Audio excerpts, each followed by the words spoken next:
Hello friends, very good morning. तर the Ayurvedic mentor या YouTube चॅनलमध्ये आपलं स्वागत आहे. तर आता आपण पेपर 2 पदार्थ विज्ञानचा आपण कंटिन्यू करणार आहोत. आता दिवस कमी राहिलेले, तर आता मी पण या 2-3 दिवसात सिलेबस अपलोड करून टाकेल पूर्ण. तर आता तुम्ही पण अभ्यास चालू करा व्यवस्थित. तर सर्व लेक्चर वेळेवर येतील तुमचे. तुम्ही सिलेबसचे टेन्शन नका घेऊ.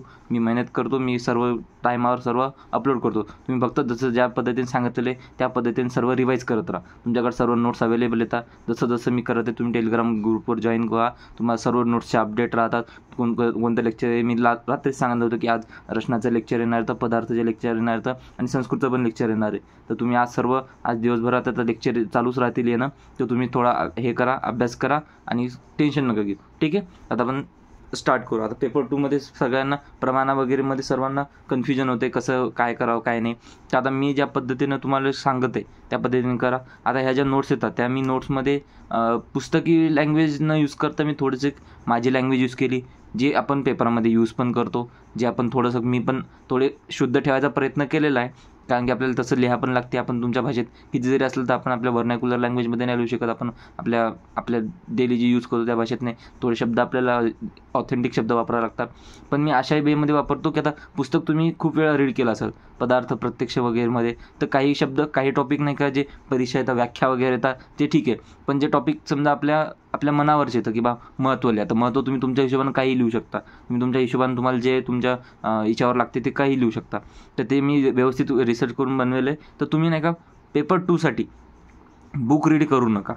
वेळ लागला तर चालते. आपल्या पदार्थाचा पेपर उद्याच नाही द्यायचा. पदार्थाच्या पेपरला खूप टाईम आहे. तर तुम्ही पदार्थ पेपरवर मी ऑलरेडी दिलेला आहे. तुम्ही तो रिवाईज करा. पेपर 2 जसा जसा मी देते तसं हिशोबानं करा. तोपर्यंत बाकीचं सर्व स्ट्रॉंग करत राहा.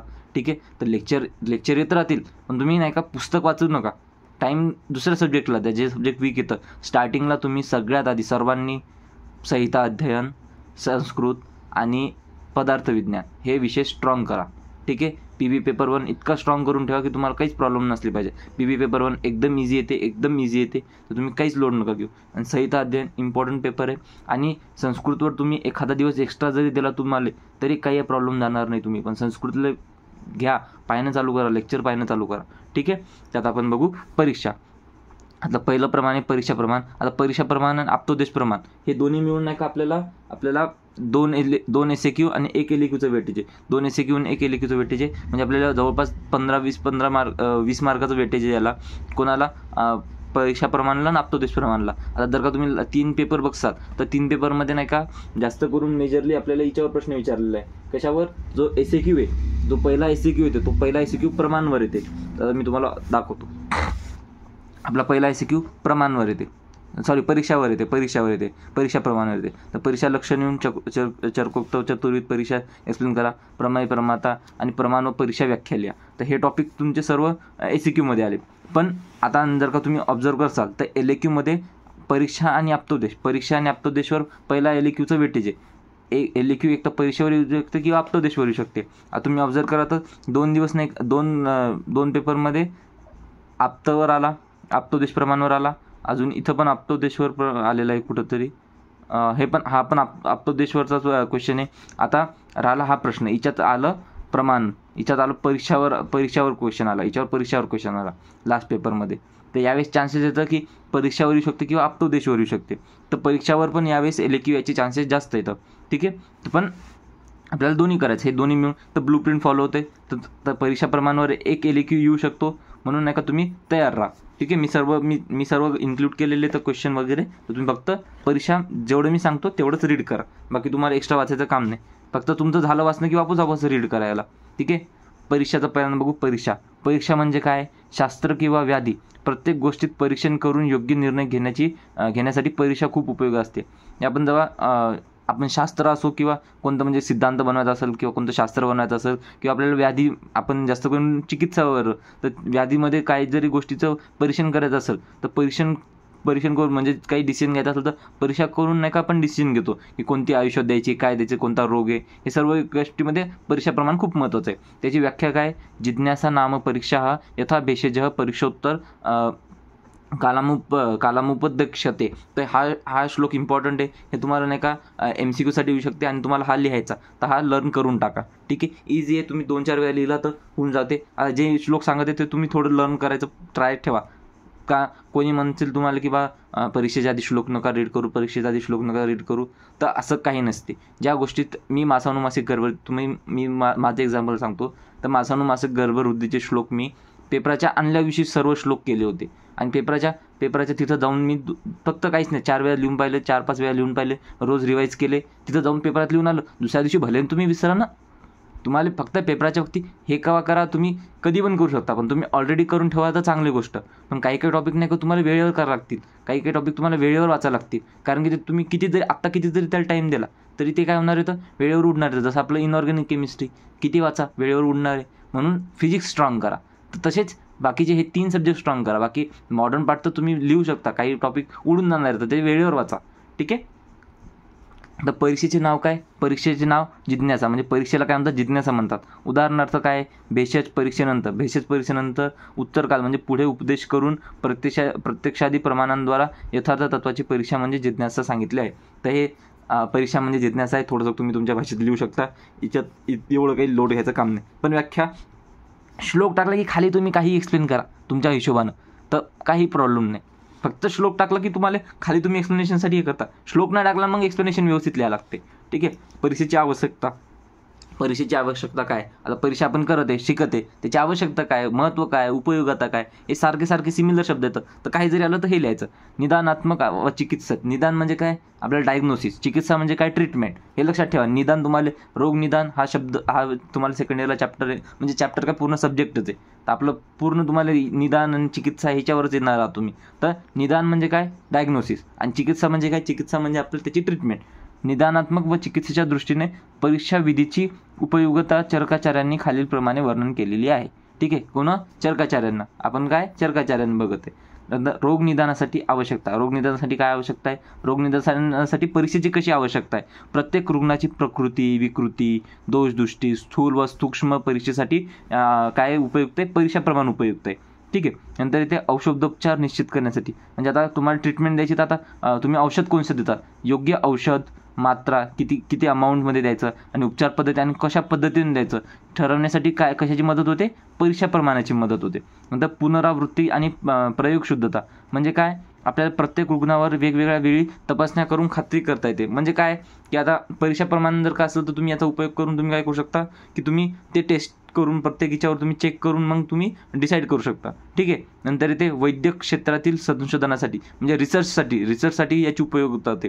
रिसर्चसाठी म्हणजे कसं, आता जर का प्राचीन सिद्धांत आणि प्रत्यक्ष निरीक्षण यात ताळमेळ घालण्यात मदत होते. म्हणजे आपले जे ओल्ड सिद्धांत येतात, जे आपले जुने येतात, आता तुम्ही खूप जर का ऑनलाईन वगैरे बघितलं तर नाही का, आपले जे जुने शास्त्रातले श्लोक येतं ते आपल्या मॉडर्न कन्सेप्टशी रिलेट करायचं. आता आपल्याला तुम्हाला माहिती की सगळेजण काय म्हणतात की पायथागोरस थेरम आपल्या ऋग्वेदात कुठंतरी सापडलेला आहे. अजून भरपूर रेफरन्स सांगतात की जे मॉडर्न सांगितलं, आता गुरुदाकर्षण वगैरे ते आपल्या संहितामध्ये म्हणजे आपल्या मॉडर्न वेदामध्ये सर्वांमध्ये ऑलरेडी सांगितलेलं आहे. तर हे काय आहे, हे परीक्षाप्रमाणे हे तुम्ही अनुमान करत आहेत, म्हणजे प्रत्यक्ष म्हणजे काय, तुम्ही निरीक्षण करून तुम्ही याच्यात नाही का सांगड घालायचा प्रयत्न करता, रिलेट करायचा प्रयत्न करता. जसं आपण खूप वेळ काय करतो, आपल्याला माहित नाही पण आपण परीक्षाप्रमाणे यूज करते. आपल्याला नाही का मॉडर्नला असं अतिसार म्हणजे डायरिया, अतिसार हे काय, अतिसार काय हे आयुर्वेदाचं टर्म आहे, पण डायरिया काय हे याचं आहे, आयुर्वेदाचा अतिसार हे मॉडर्नचा डायरिया आहे. हे आपण रिलेट करतो, तर हे परीक्षाप्रमाणातच यूज करते, आपल्याला फक्त माहीत नाही आहे. ठीक आहे. तर असं काही वेगळी गोष्ट नाही परीक्षाप्रमाण म्हणजे काय. तर समजून घ्यायचा प्रयत्न करा की म्हणजे तुम्ही वेळेवर तुम्ही तुमच्या मनानं पण लिहू शकता. पण परीक्षा समजली असली ना की ज्यात असं राहते तर मग तुम्ही तुमच्या भाषेत काही लिहू शकता. ठीक आहे. वेळेवर नाही आठवलं तर कन्सेप्ट क्लिअर करा. चरकोक्त चतुर्विध परीक्षा, पुनर्जन्म आणि अपुनर्जन्म सिद्ध करण्यासाठी इथं करण्यासाठी विसरलो मी, इथं लिहून टाकचा. सिद्ध करण्यासाठी एवढं तर तुम्ही मिस्टेक करू शकता. समजा करण्यासाठी चरकाचार्यांनी 4 प्रकारच्या परीक्षेचे वर्णन केले आहे. आप्तोपदेश, प्रत्यक्ष, अनुमान आणि युक्ती. हे आपल्याला MCQ साठी बनवू शकते की चरकाचार्यांनी कोणते प्रमाण मानले. ठीक आहे. या टॉपिकमध्ये MCQ खूप बनू शकतात. MCQ साठी तुम्ही वेगळं रीड करा. MCQ साठी मी नंतर सांगेल की कसं रीड करायचं, कोणत्या टॉपिकवर MCQ येऊ शकतात. MCQचं आपण नंतर बघू. MCQचं आत्ता मदत नका घुसळू. ठीक आहे. तर कन्फ्युजन नका करू, जे सांगायचे त्या पद्धतीने करा. नंतर इथे आप्तोपदेश परीक्षा, पहिले इथे आप्तोपदेश परीक्षा कशासाठी राहते, शास्त्र आणि विद्वानांचे ज्ञानाचे वर्णन. आप्तोपदेश परीक्षेमध्ये काय येते माहिती आहे का, जे शास्त्र आहे आपलं, जे आपले संहिता असो काही पण असो, जे पण ग्रंथ असो, शास्त्र आणि विद्वान म्हणजे काय, जे त्यांनी लिहिलेलं येतं, जे त्याचे ज्ञाता येतं, त्या सर्वांचं जे त्यांनी जे ज्ञान दिलेलं आहे म्हणजे आप्त काय, आप्त कोणाला म्हणतात, जे आपले ऋषीमुनी येतं, आयुर्वेदाचार्य येतं, त्यांनी सांगितले जे पण सिद्धांत ग्रंथ येतं, यांना काय म्हणतात, आप्त म्हणतात. याच्यावर आधारित जे पण निदान आहे त्याची कशात होते, त्याचे इन्क्लुडेशन कशात होते, आप्तोपदेश परीक्षेमध्ये होते. ठीक आहे. नंतर वैज्ञानिक ग्रंथामध्ये दिलेल्या लक्षणांचे रुग्णाच्या लक्षणांशी तुलना करून दिलेले निदान. निदान म्हणजे काय, डायग्नोसिस. ठीक आहे. म्हणजे तुम्ही कोरिलेट करून, आता तुम्हाला पण आता तुम्ही मॉडर्ननुसार बघितलं तर प्रत्येकाचे काही सिम्पटम्स दिलेले जातात, त्या सिम्पटम्सवरून, त्या लक्षणांवरून तुम्ही त्यांचे निदान करतात, म्हणजे त्याचं डायग्नोसिस करता. हे नॉर्मली पण चालते, फक्त याच्यात शब्द वेगळे येतं. निदान म्हणजे डायग्नोसिस. तुम्ही जर का आयुर्वेदाच्या याच्यात गेले तर तुम्हाला डायग्नोसिस नाही, तुम्हाला निदान लिहावं लागते. ते तुम्ही एखाद्या MBBS वाल्याकडे, डॉक्टरकडे गेले तर त्यांच्या प्रिस्क्रिप्शनवर डायग्नोसिस असते. ते डायग्नोसिस काय केलं बा, तुम्हाला फोरआर्म फ्रॅक्चर आहे, कोणता फ्रॅक्चर आहे, तुम्हाला कार्पल फ्रॅक्चर आहे, डिस्टल रेडियस फ्रॅक्चर आहे, तर हे त्याचं डायग्नोसिस करतात. तुम्हाला सिल्लायटिस आहे का, काय आहे, कोणता लिम इंज्युअर आहे, CLW आहे का, सुचर आहेत का, काय आहे, तर ते सर्व तुम्ही लिहू शकता. निदान म्हणजे तुमचं डायग्नोसिस काय, तुम्हाला डायबिटीज आहे का, DM आहे का, डायबिटीज मेलिटस आहे काय, HTN म्हणजे हायपरटेन्शन आहे का, हे त्याचे डायग्नोसिस येतं. ठीक आहे. तर त्या पद्धतीने आपण हे करतो. चरक संहितेतील, आता याचं उदाहरण सगळीकडे याचं उदाहरण काय, चरक संहितेतील वात, पित्त, कफ दोषांचे वर्णन वापरून रोग निदान. आता मॉडर्नवाले दुसऱ्या पद्धतीने यूज करतात. आपल्याला काय, आपलं सर्व दोषांवर आधारित, दोष, धातूंबल याच्यावर सर्व आपलं निदान डायग्नोसिस डिपेंड करते. तर की चरक संहितेतील वात, पित्त, कफ दोषांचे वर्णन वापरून ते यूज करून त्याचं लक्षणं काय येतं, काय, तर त्या पद्धतीने तुम्ही चिकित्सा म्हणजे त्याच्या पद्धतीने तुम्ही निदान करू शकता. नंतर काय, सुश्रुत संहितेतील वर्णनावरून विशिष्ट व्रण किंवा घाव कोणत्या प्रकारचा आहे, म्हणजे जे आपल्याला जुनं सांगून ठेवलेलं आहे त्याच्या बेसिसवर आपल्याला हे करायचं, निदान करायचं. ठीक आहे. तर हे काय, आप्तोपदेश प्रमाणे. नंतर येते सेकंड येते प्रत्यक्ष परीक्षा. ती आप्तोपदेश परीक्षा झाली. आता प्रत्यक्ष परीक्षा काय, प्रत्यक्ष निरीक्षणावर आधारित परीक्षा. हे तुम्हाला करायची, हे तुम्हाला करायचे तुमच्या हिशोबानं, की ते वैद्याने स्वतःच्या इंद्रियाद्वारे, म्हणजेच काय, दृष्टी, स्पर्श, गंध, रस, शब्द यांद्वारे मिळवलेली जी माहिती किंवा ज्ञान असते, त्यात आपल्याला पेशंट, आपण डॉक्टरकडे गेलो तर आपण चेक करतो, किंवा आपण समोर जाऊन पेशंटला चेक करील तर आपण पाहून, की बा आता ह्या लंगडत येते, बहुतेक हे येतं आहे, डोकं धरून येते, डोक्याला लागलेलं आहे याला, तर हे आपण पाहून समजू शकतो ना की काय झालेलं आहे. सर कोणी जर का हात पोट पकडून आलं तर आपण समजू शकतो की बा अरे नाही याचं पोट दुखत असं. ठीक आहे. तर हे तुम्ही पाहून जज करू शकता ना. ठीक आहे. प्रत्यक्ष निरीक्षण किंवा अनुभव व ज्ञानाद्वारे रोगनिदान करणे.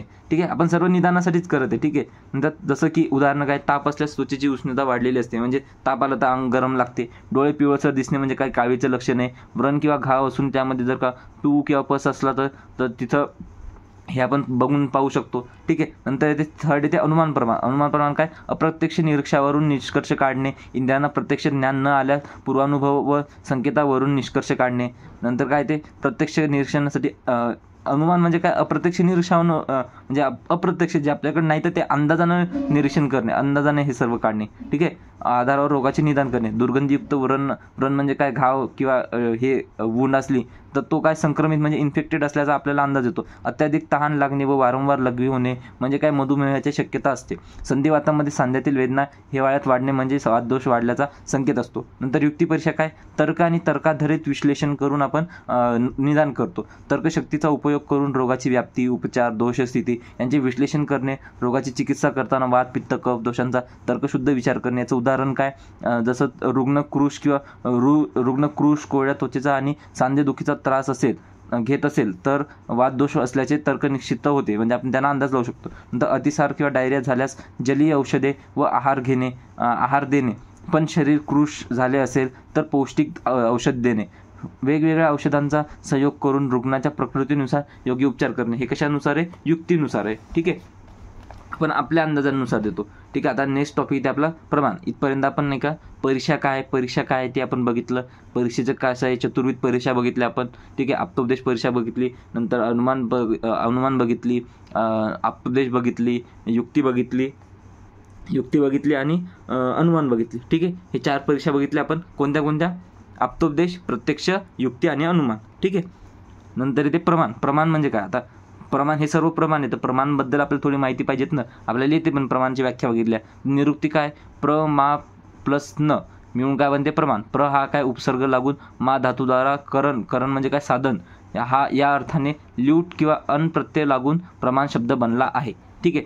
नंतर येते प्रमाण याची पर्याय नाव, तर आपल्याला उपलब्धी, साधन, ज्ञान, परीक्षा, प्रमाण, करण, माध्यम हे सर्व याच्यापैकी काही जे शब्द आला हे कशाचे येतं, प्रमाणाचे सामान्य शब्द म्हणजे समानार्थी शब्द येतं. ठीक आहे.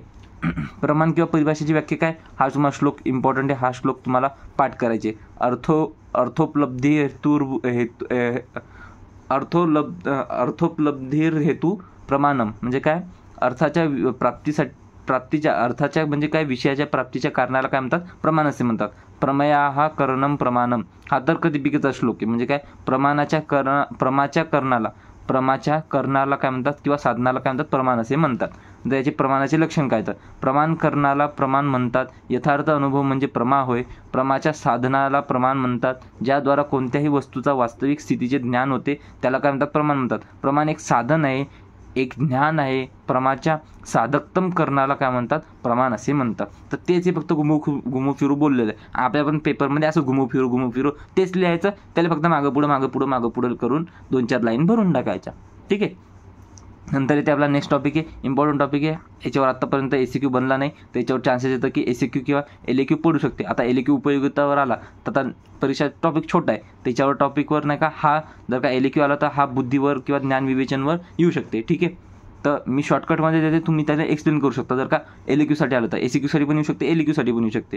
त्याची व्याख्या काय, सर्व व्यवहार हेतुर्गुणो बुद्धीर ज्ञानम. हे कशा सिंपल येतं, सर्व व्यवहार ज्ञान हेतुर्गुणो म्हणजे काय, सर्व व्यवहार हेतुर्गुणो बुद्धीर ज्ञानम म्हणजे काय, सर्व प्रकारच्या व्यवहाराचे ज्ञान ज्या हेतूने होते त्याला काय म्हणतात, बुद्धी असे म्हणतात. नंतर सर्व प्रकारच्या व्यवहारात जो गुण कारण असतो त्याला काय म्हणतात, बुद्धी असे म्हणतात. ठीक आहे. बुद्धीचे पर्याय नाव काय, बुद्धी, उपलब्धी, ज्ञान, अर्थ हे सर्व काय येतं, बुद्धीचे पर्याय नाव येतं. नंतर बुद्धीचे प्रकार पडतात. बुद्धीचे काय पडतात, अनुभव, स्मृती हे 2 प्रकार पडतात. अनुभवला काय म्हणतात, अनुभूती म्हणतात. नंतर अनुभव कशामुळे होते आपल्याला, प्रमा म्हणजे काय, यथार्थ अनुभव म्हणजे आपण डायरेक्टली फील करतो तो एक्सपिरियन्स, डायरेक्ट एक्सपिरियन्स. अयथार्थ अनुभव, यथार्थ म्हणजे आपण त्याच्यासाठी आपल्याला जे अंदाज बांधत आपल्याला गॅरंटी नाही की शब्द आहे का कसं. आता प्रमाचे आपण बघितले, प्रत्यक्ष, अनुमिती, उपमिती, शब्दच हे सर्व काय तर यथार्थ अनुभव येतं. नंतर अप्रमामध्ये काय ते संशय, विपर्यय आणि तर्क म्हणजे अंदाज, विपर्यय म्हणजे भ्रांती. नंतर संशयमध्ये काय ते समान धर्म दर्शनजन्य म्हणजे ज्यात नाही का तुम्हाला ते सापदोरीचं तुम्हाला एक्झाम्पल दिलेलं येतं. नंतर विप्रतिपत्तीजन्य हे तुम्हाला नाही का त्याच्यात ते दुरून माणूस येणं, काठीसारखं वाटणं की आपल्याला असं वाटते की खंबा आहे का कसं माणूस उभा असला तर. असाधारण धर्मजन्य याच्यात अजून एक्झाम्पल दिलेलं तर हे तुम्ही नंतर एक्सप्लेन करू शकता. नाही जरी केलं तुम्हाला हे एवढा चार्ट काढला आणि त्याला फक्त लिहिलं की बा बुद्धीचे हे प्रकार पडतात, ते हा चार्ट जसा दिलेला आहे तसंच तुम्ही फक्त रायटिंगमध्ये एक्सप्लेन करायचं चालून जाते. ठीक आहे.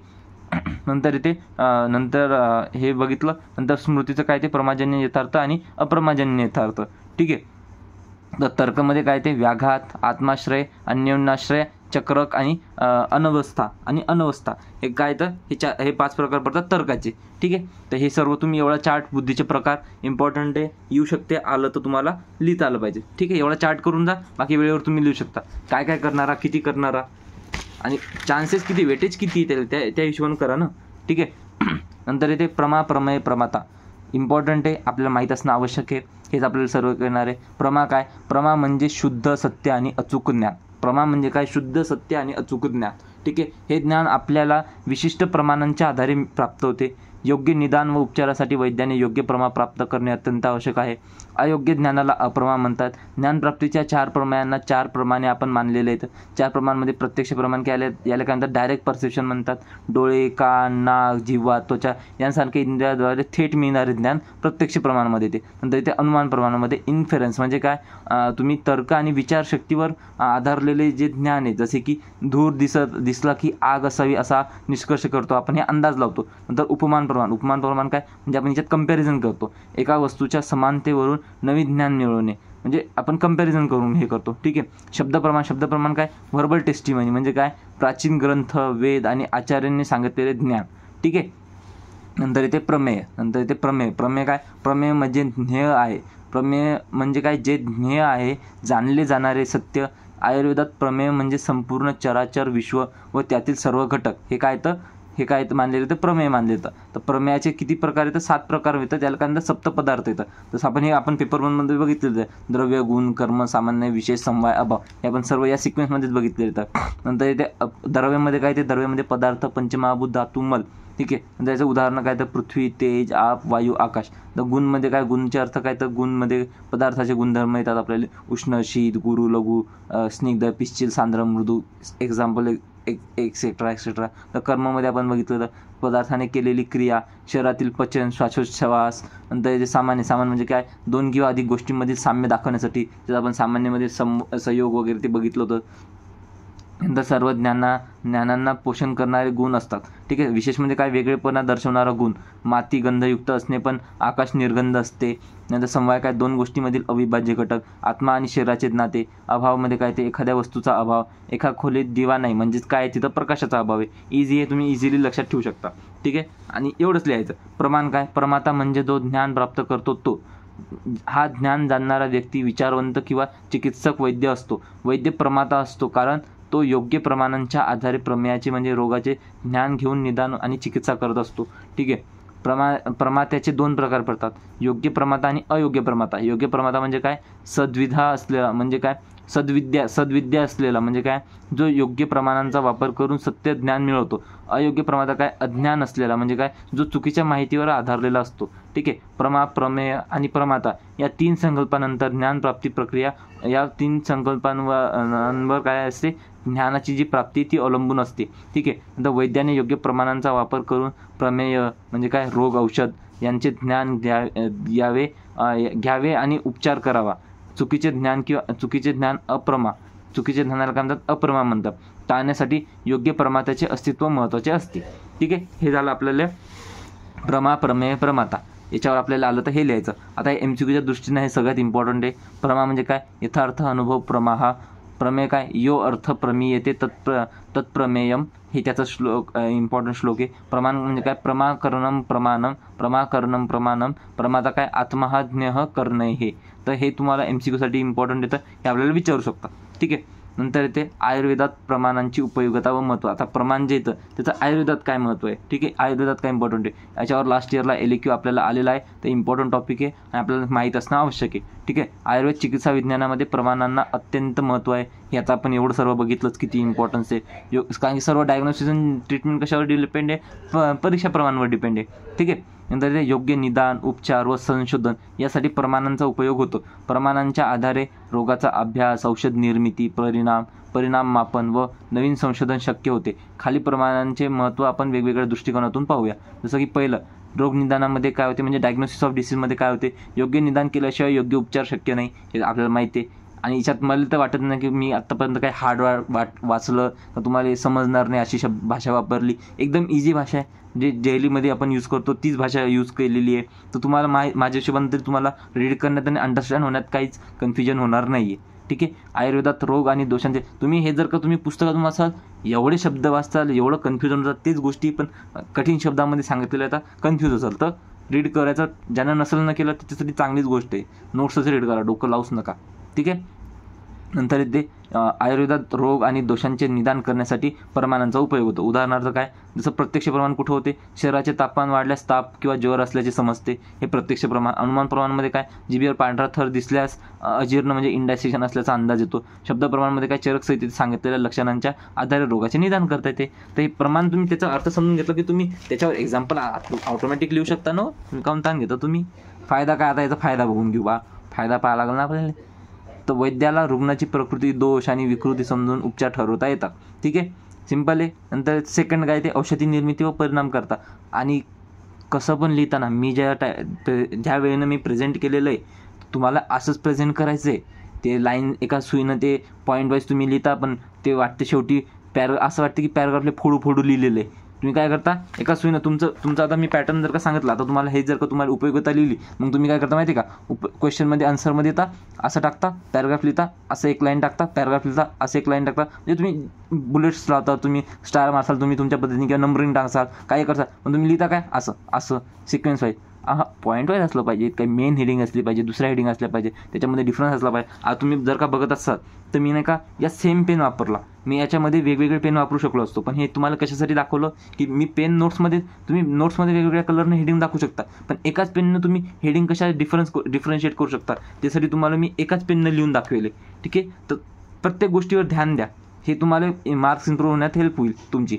नंतर ते औषध निर्मितीवर परिणामकारकता म्हणजे काय, मेडिसिन प्रिपरेशन आणि इफिकसी. तुम्हाला तर सेकंड इयरमध्ये रसशास्त्र भेषज कल्पनामध्ये तुम्हाला सर्व औषधी निर्मितीच येते आणि त्याची इफिशियन्सी हेच गोष्टी न येतात. औषधी निर्मितीसाठी प्रमाणांचा वापर केला जातो, ऑब्व्हियसची गोष्ट आहे. उपमान प्रमाण म्हणजे काय, जर उपमान प्रमाण उदाहरणार्थ काय, उपमान प्रमाण आणि शब्द प्रमाण. जर एका वनस्पतीचा गुणधर्म दुसऱ्या वनस्पतीसारखा असेल तर त्याचा औषध म्हणून आपण उपयोग करू शकतो. हे काय अंदाज लावू शकतो आपण, उपमान करू शकतो, कंपॅरिझन करून आपण करू शकतो. उपमान म्हणजे कंपॅरिझन. आता तुम्हाला उपमा माहिती आहे, उपमा अलंकार आपण कम्पेअर करतो ना, की कमळासारखं मोत्यासारखं अक्षर आहे, कमळासारखे डोळे आहेत, तर हेच आपल्याला उपमा देते, म्हणजे आपण कंपॅरिझन करत आहे. सिंपल गोष्ट आहे, नावातच सर्व दिलेलं आहे, डोकं लावायचं काम पण नाही एक्स्ट्रा. शब्द प्रमाण म्हणजे काय, आयुर्वेदामध्ये शब्द म्हणजे काय, शब्द म्हणजे तुम्ही आपतोपदेशसारखं माना, किंवा जुने शब्द येतं, जुने शब्द जे म्हणलेले येतं तेच आपल्याला फॉलो करायचे. जसं आपल्याला घरचे सांगत येतात, काय असं करा, सकाळी लवकर उठा, हे करा ते करा, असं काहून, त्याच्या डोकं नाही लावायचं, ते त्यांनी सांगितलं नाही तसंच फॉलो करायचं. ठीक आहे, उसमें नहीं जाने का, लॉजिक नहीं ढूंढने का.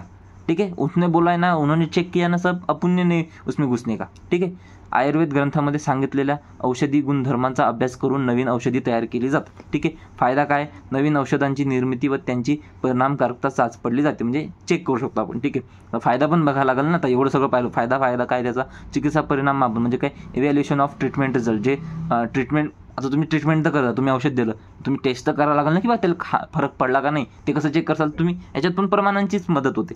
हे तुम्हाला सर्व गोष्टी माहीत आहेत, फक्त तुम्हाला यातले हे म्हणतात ते माहीत करून घ्यायचं. उपचार केल्यानंतर त्याचा परिणाम योग्य प्रकारे मोजण्यासाठी प्रमाणांचा उपयोग केला. उदाहरणार्थ काय, प्रत्यक्ष प्रमाण काय, जर रुग्णाने औषध घेतल्यानंतर ताप कमी झाला तर उपचार यशस्वी ठरतो, म्हणजे आपण ट्रीटमेंट व्यवस्थित झाली. अनुमान प्रमाण म्हणजे काय, जर एका विशिष्ट औषधाने सतत सकारात्मक म्हणजे परिणाम दिले, म्हणजे योग्य पॉझिटिव्ह रिझल्ट दिला, तर त्याचा उपयोग आपण इतर पेशंटसाठी पण करतो येऊ शकतो. ठीक आहे, शब्दप्रमाण काय, शब्दप्रमाण ग्रंथामध्ये सांगितलेल्या औषधांचे परिणाम तपासून त्याची सत्यता पडताळणी म्हणजे काय, शब्दप्रमाण. त्याचा फायदा काय, उपचाराची यशस्वीता समजली आणि भविष्यातील चिकित्सेस मदत होते. ठीक आहे, नंतर नवीन संशोधन म्हणजे न्यू रिसर्च आणि चिकित्सा पद्धती म्हणजे इनोव्हेशन इन आयुर्वेद. याच्यात काय, आयुर्वेद नवीन संशोधन आणि आधुनिक पद्धती शोधण्याच्या प्रमाणांची मदत होते. याच्यासाठी काय होते, प्रमाणांची मदत होते. जसं की अनुमान प्रमाण, जर नवीन वनस्पतींचा गुणधर्माचा अभ्यास करायचा असेल तर तिच्या समान गुणधर्म औषधांचा असलेला वनस्पतीचा संदर्भ घेतला जातो, किंवा हे याच्यासारखं आहे, हे याच्यासारखं दिसतं, याचे गुण याच्यासारखे, तर मग आपण ते कंपॅरिझन करू शकतो. नंतर ते उपमान प्रमाण काय, जर कोणतीही नवीन औषध तयार करायचे असेल तर त्याच्या गुणधर्मांची तुलना इतर औषधांशी केली जाते. शब्दप्रमाणमध्ये काय, ते प्राचीन ग्रंथांमधील उपचार पद्धती सुधारून आधुनिक वैद्यकशास्त्रात त्याचा उपयोग केला जातो. हे काय, शब्दप्रमाण आहे. फायदा काय, नवीन औषधे, पंचकर्म, उपचार आणि आधुनिक संशोधनासाठी मार्गदर्शन मिळते. आता आयुर्वेदात प्रमाणांचे महत्त्व अतिशय मोठे, हे आपण आता इतक्या याच्यात पॉईंटमध्ये बघितलं. तर प्रमाणांमुळे योग्य निदान, प्रभावी औषध निर्मिती, उपचारांचे मूल्यमापन आणि नवीन संशोधन शक्य होते. त्यामुळे प्रत्येक वैद्याने प्रमाणांचा योग्य वापर करून रुग्णांना उत्तम उपचार देण्याचा प्रयत्न करावा. आता तुम्ही एक गोष्ट ऑब्झर्व केली असेल, आता तुम्हाला मी एक नवीन टॉपिक सांगतो, एक नवीन पॉईंट सांगतो, कारण की पेपर जवळ आले म्हणून आता हेच पॉईंट सांगते. या तुम्ही बघितलं असेल ना, तर आन्सर रायटिंगमध्ये नाही का 3 पॉईंट राहतात. आपण जेव्हा आपण थिअरीचे आन्सर लिहितो, फर्स्ट राहते आपल्याला हे लिहायला लागते, आपल्याला त्याची हे लिहायला लागते, प्रस्तावना लिहायला लागते. प्रस्तावना म्हणजे काय लागते, ज्यात तुम्ही 3 टॉपिक लक्ष आहे. पहिलं पॉईंट 3 प्रस्तावना, उत्तर आणि निष्कर्ष. ठीक आहे, प्रस्तावना काय राहते की तुम्ही मेन जे आन्सर आहे, मेन आन्सरमध्ये तुम्ही काय एक्सप्लेन करणार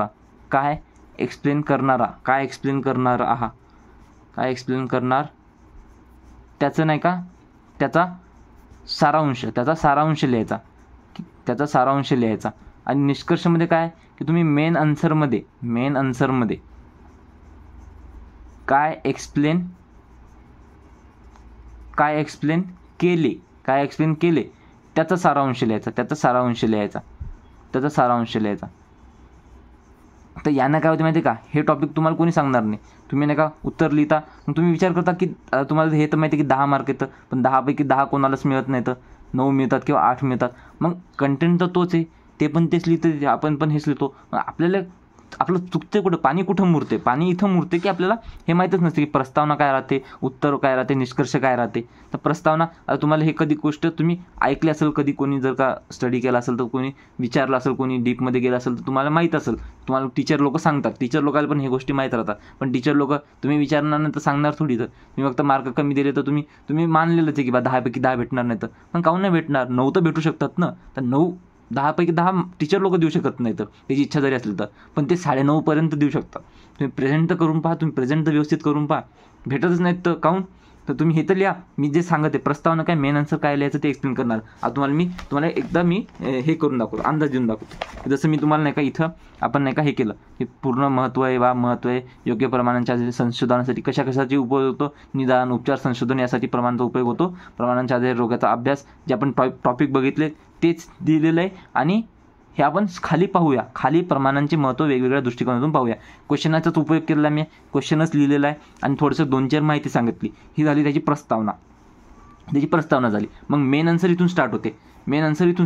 आता अर्धे जण इथून स्टार्ट करतात. कटला याचा अर्धा मार्क, कटला अर्धा किंवा 1 मार्क याला कटते, याला 1 मार्क असतो, 1 मार्क असतो. मेन आन्सरले 8 मार्क असतात. आणि तुम्ही मेन आन्सरमध्ये तुम्ही पूर्णच्या पूर्ण थोडी लिहिणारा. ठीक आहे, 8 मार्क तुमच्या या सर्व गोष्टीला की तुम्ही काय लिहिलं काय नाही हे सर्व तुम्ही एक्सप्लेन केलं. एवढं सर्व ते पण मी पॉईंटशीर एक्सप्लेन केलं, कुठंच मी हे नाही केलं. ठीक आहे, नंतर शेवटी हे सर्व झालं, इथपर्यंत तुमचं एंड झालं. मग अर्धे लेकरं इथं सोडून देतात, पण नाही, इथं मी काय केलं, आयुर्वेद प्रमाणांचे महत्त्व अतिशय मोठे, तेच स्टार्टिंगचंच फक्त थोडंसं उलटसुलट, थोडंसं अजून याच्यानं किंवा असं होते तेच 2-4 ओळीत मी अजून लिहिलं. म्हणजे यानं काय होते, यानं माझी लेंथ वाढली, आन्सरची लेंथ वाढली की स्टार्टिंगचं 4-5 लाईन, एंडिंगच्या 4-5 लाईन, त्यात आहे काही नाही. याच्यात काय एक्सप्लेन करणार, याच्यात काय एक्सप्लेन केलं हेच लिहायचं ना आपल्याला. तर याच्याहून काय झालं, याच्याहून आपल्याला अंदाज आला, याच्याहून आपल्याला सर्व समजलं की काय गोष्टी तर काय नाही. तर हे तर तुम्ही एवढं तर तुम्ही करू शकताच ना. ठीक आहे, यानं काय होते, तुम्हाला ACQ असला, एखादा ACQ आहे ज्यात तुम्हाला त्याच्यात नाही का काहीच आयडिया नाही, ब्लँक आहात तुम्ही, तर त्याच्यात तुम्हाला याची हेल्प होते. ठीक आहे, आता याच्यावर आपण डिटेलमध्ये तुम्हाला मी सांगेल. अजून तुम्ही फक्त जस्ट इंट्रोडक्शन दिलं. हा व्हिडिओ थोडा लंबा होईल, तर तुम्ही हे करा, नंतर लेक्चरमध्ये भेटा. फक्त थोडंसं याच्यावर विचार करा, या पॉईंटला थोडासा विचार करा, ऑब्झर्व करा.